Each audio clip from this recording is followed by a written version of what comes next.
අපි අද දවසේ කතා කරන්න යන්නේ ළමයි ඔයාලගේ පස පාඩමේ ප්‍රායෝගික පරීක්ෂණයක් වුණ සත්‍ය ඝනත්වය හොයන පරීක්ෂණය. එතකොට මේ පරීක්ෂණය සිදු කරන්න අපිට අවශ්‍ය වෙනවා ප්‍රධාන පරීක්ෂණාගාර උපකරණ කීපයක්. අපිට ප්‍රධාන වශයෙන් අවශ්‍ය වුණේ මේ සඳහා විශිෂ්ට ගුරුත්ව කුප්පියක් ළමයි. අපි මේ සඳහා ගන්නවා මිලිලීටර් 50 විශිෂ්ට ගුරුත්ව කුප්පියක්. ඒ වගේම මේ සඳහා අපිට අවශ්‍යයි මදපවණේ වේලාගත්ත පස් කීපයක්, පස් ග්‍රෑම් කීපයක්. ඒ වගේම මේ සඳහා අපිට අවශ්‍ය උපකරණයක් විදියට තියෙනවා මිලිමීටර් 2 පෙනේරයක් අවශ්‍ය වෙනවා. ඒ වගේම මේ සඳහා පෙට්‍ර දීශයක් අවශ්‍ය වෙනවා. ඒ වගේම විශේෂයෙන් මේ සඳහා අපිට අවශ්‍ය වෙනවා ඉලෙක්ට්‍රොනික තුලාවක් ළමයි. ඒ වගේම තමයි තව විශේෂ උපකරණ කීපයක් ඕනේ. ඒ තමයි දෙවුම් බෝතලයක් නැත්නම් අපි මේකට කියනවා වොෂ් බෝටල් එකක් කියලා. ඒ වගේම අවශ්‍යතාවය මත අපිට තව බීකර් වගේ උපකරණ කීපයක් මේ පරීක්ෂණය කරන්න ඇති අවශ්‍ය වෙනවා. හරි. ඉතින් අපි මේ පරීක්ෂණය සිදු කිරීම සඳහා ආරම්භ කරන්න යනකොට මුලින්ම අපි සිදු කරන්නේ මොකක්ද? හරි. ඊට පස්සේ අපි ප්‍රධාන වශයෙන් පරීක්ෂණය කරන්න යනකොට මුලින්ම මේ පරීක්ෂණය සඳහා කරන්න ඕනේ අපි ඉස්සලාම විශිෂ්ට ගුරුත්ව කුප්පියේ බර කිරා ගන්නවාමයි. ඒ කියන්නේ මෙන්න මේ ඉස්ව පවතින විශිෂ්ට ගුරුත්ව කුප්පියේ ස්කන්ධය අපි මෙන්න මේ විදිහට ඉලෙක්ට්‍රොනික තුලාව භාවිතා කරලා බර කිරා ගන්නවා. හරි. එතකොට මේ විශිෂ්ට ගුරුත්ව කුප්පියේ බර විදිහට අපිට පේන්න තියෙනවා මේ වෙලාවේ ඉලෙක්ට්‍රොනික තුලාවේ ග්‍රෑම් 33ක් කියලා. හරි. එතකොට මේ ගුරුත්ව කුප්පියේ බර අපි M1 විදිහට සටහන් කර ගන්නවා සටහන් පොතේ M1 විදිහට සටහන් කර ගන්නවා ග්‍රෑම් 33ක් විදිහට. හරි. ඊට පස්සේ ළමයි අපි මොකද කරන්නේ? මේ විශිෂ්ට ගුරුත්ව කුප්පියටම අපි මේ මදපවණේ වියලාගත්ත මිලිමීටර් 2 පෙනේරෙන් හලාගත්ත 5 ග්‍රෑම් ස්වල්පයක් අරගෙන මෙන්න මේ විශිෂ්ට ගුරුත්ව කුප්පියට ඇතුළත් කරලා අපි බර කිරා ගැනීම සිදු කරනවා. ඉන්පස්සේ ළමයි ඔයාලට මෙන්න මේ ආකාරයෙන් විශිෂ්ට ගුරුත්ව කුප්පියේ භාගයක් පිරෙන විදිහට පස් ස්වල්පයක් මේක තුලට ඇතුළු කරලා අපි විශිෂ්ට ගුරුත්ව කුප්පිය සහ වියලි පස් වල බර විදිහට අපි මේ අවස්ථාවේදී කිරා ගැනීම සිදු කරනවා. හරි. ඉතින් මේ අවස්ථාවේ ඔයාලා ඉලෙක්ට්‍රොනික තුලාවෙන් පෙන්වුම් කරනවා ග්‍රෑම් 62ක ප්‍රමාණයක්. ඉතින් මේ ග්‍රෑම් 62ක ස්කන්ධයක් අපිට ලැබෙන්නේ විශිෂ්ට ගුරුත්ව කුප්පිය සහ පස්වල ස්කන්ධයේ විදිහට අපිට හරි. එතකොට මෙන්න මේ ස්කන්ධයට අපි සටහන් කරගන්නවා M2 විදිහට. M2 කියලා කියන්නේ විශිෂ්ට ගුරුත්ව කුප්පිය සහ පස්වල ස්කන්ධය ග්‍රෑම් 62ක ප්‍රමාණයක්. right. ඊට පස්සේ ළමයි අපි මෙන්න මේ විශිෂ්ට ගුරුත්ව කුප්පියට මේ පස් වැසී යන ලෙස අපි මොකද කරන්නේ? දෙවුම් බෝතලයක් ආධාරයෙන් අපි ජලය එක්කිරීමක් කරනවා. එතකොට මේ පස් අංශු වල තියෙන වාතය ඉවත් වීමක් සිදු වෙනවා මෙන්න මේ ආකාරයට.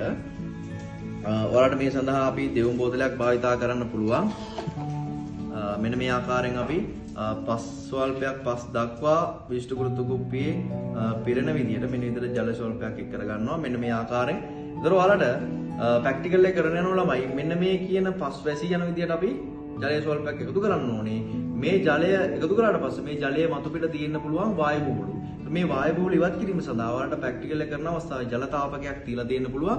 එතකොට මේ වායු ඉවත් කිරීම සඳහා ජල තාපකයක් භාවිතා කරන්න ඕනේ. එහෙම නැත්නම් අපි යම්කිසි කැළතීමක් සිදු කරලා මෙන්න මේ කියන ජලයේ තියෙන වායු බුබුලු ඉවත් කරගන්න පුළුවන්. හරි.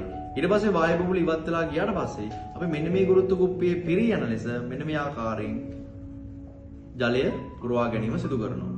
හරි. මේක තෝරලා ළමයි මේක පිරෙන ආකාරයෙන් මෙන්න මේ ආකාරයෙන් පුරවා ගැනීම සිදු කරනවා. right. ඊට පස්සේ මේකේ වට ඒ කියන්නේ ළමයි මේ ගුරුත්ව කුප්පියේ මතු පිට තියෙන ජලය පවතිනවා නම් අන්න ඒ ජලය අපි විසදා ගැනීමක් සිදු කරලා තමයි අපි ස්කන්ධය මැන ගැනීම කරන්නේ. හරිද? right. එහෙම උනේ නැත්නම් අපිට බර එහෙම නැත්නම් ස්කන්ධය කියන පාඨාංග වෙනස් වෙන්න පුළුවන්. හරි. මෙන්න මේ ආකාරයෙන් ටිෂු එකක් ආධාරයෙන් පියදැමීම කරලා අපි දැන් මොකද කරන්නේ ළමයි?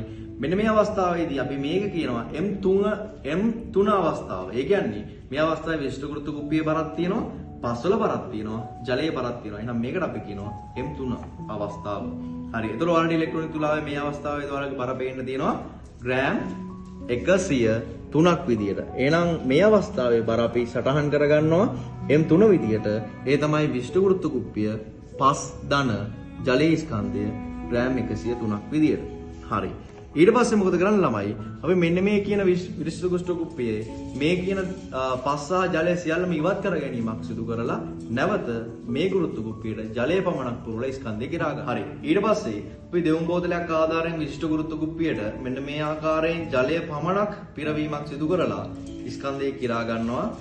මේ අවස්ථාවේදී ජලය මේ විශිෂ්ට ගුරුත්ව කුප්පියේ ගෑවුනොත් තැවරීමක් සිදු වුණොත් අපි ඒක ටිෂු එක පේපර් එකක් ආධාරයෙන් මොකක් කරනවද ළමයි පිසක දැමීමක් සිදු කරලා තමයි ස්කන්ධය කිරා ගන්න ඕනේ. හරි. රයිට්. එතකොට මේ අවස්ථාවට අපි කියනවා M4 අවස්ථාව. ඒ කියන්නේ මේ වෙලාවේ තියෙන්නේ ස්කන්ධයේ විදියට මේ විශිෂ්ට ගුරුත්ව කුප්පියේ බර සහ ජලයේ බර පමණයි. ඉතින් අපිට මේ ඉලෙක්ට්‍රොනික තුලාවේ අපිට පේන මේ අවස්ථාව තියෙනවා ග්‍රෑම් 86ක් විදියට. එහෙනම් අපි ඒක සටහන් කරගන්නවා අපේ විශිෂ්ට ගුරුත්ව කුප්පිය දන ජලයේ ස්කන්ධය ග්‍රෑම් 86ක් විදියට. හරි. ඒතර මෙන්න මේ ආකාරයෙන් අපි දත්ත ලබා ගත්තා. මුල් අවස්ථාව තමයි හිස් විශිෂ්ට ගුරුත්ව කුප්පියේ ස්කන්ධය. ඊට පස්සේ අපි පස් දාලා ඉවරලා ඒ ගුරුත්ව කුප්පියට පස් මදක් පුරවලා ඉවරලා ඒ පස් වලට වැසෙන ආකාරයෙන් ජලයේ ස්වල්පයක් එකතු කරලා වායුබූලය ඇතුණා නම් ඒ වායුබූලය ඉවත් වෙන ආකාරයෙන් කැළදීමක් හෝ ජලතාපකයේ තාල දමලා ඉවරලා අපි ඒ පස් වලට ඉහළින් යන ආකාරයෙන් ජලයේ පුරවලා ඉවරලා අපි ස්කන්ධය කියලා ගත්තා. ඒකෙන් තුන විදියට අවසාන පියවර විදියට අපි හිස් විශිෂ්ට ගුරුත්ව කුප්පියට ජලයේ පමණක් පුරවලා ස්කන්ධය අරගෙන ස්කන්ධය කිරා ගත්තා. එතකොට ළමයි මෙන්න මේ ආකාරයෙන් අපි සටහන් කරගත්ත අපේ දත්ත ටික මුලින්ම ගත්තට පස්සේ අපිට හම්බුණා පළවෙනි පාඨාංක විදියට හිස් විශිෂ්ට ගුරුත්ව කුප්පියේ ස්කන්ධය ග්‍රෑම් 33කුත් දෙවෙනි පාඨාංක විදියට විශිෂ්ට ගුරුත්ව කුප්පිය පස්වල බර අපිට M2 විදියට ග්‍රෑම් 62කුත් තුන්වෙනි පරීක්ෂණ විදියට විශිෂ්ට ගුරුත්ව කුප්පිය සහ පස් සහ ජලයේ ස්කන්ධය ග්‍රෑම් 103ක් ආව M3 විදියට අවසාන වශයෙන් අපි ගුරුත්ව කුප්පිය සහ ජලයේ ස්කන්ධය ලබා ගත්තා. ඒතොර ඒක ආව අපිට M4 විදියට. රයිට්. ඒතොර මෙන්න මේ කියන සත්‍ය ඝනත්වයේ සොයන සමීකරණයට ආදේශ කරලා අපිට සත්‍ය ඝනත්වය මෙන්න මේ ආකාරයෙන් ලබා ගැනීම සිදු කරන්න පුළුවන්. ඒතොර ρ p සමානයි මෙන්න මේ අදාළ කරන සමීකරණය භාවිතා කළාට සත්‍ය ඝනත්වය ගන්න පුළුවන් අපිට ඝන සෙන්ටිමීටරයට ග්‍රෑම් කියන ඒකකය භාවිතා කරලා. රයිට්. එහෙනම් ළමයි අපි හම්බුමු පස්සේ ඊළඟ ප්‍රැක්ටිකල් එකකින් මේ විදියට ළමයි.